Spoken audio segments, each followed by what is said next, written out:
Subscribe and download over 1 million code snippet including this tutorial from codegive.com, link in the description below. In this tutorial, we will walk through the process of creating a simple snake game using Python and the pygame library. Pygame is a set of Python modules designed for writing video games, and it can be a great tool for creating graphical applications, including games.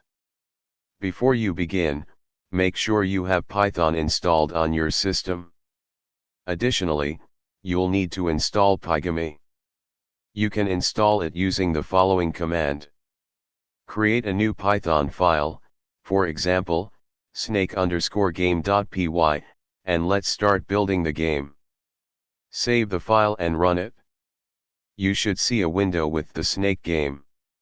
Use the arrow keys to control the snake, and try to eat the red food to grow longer.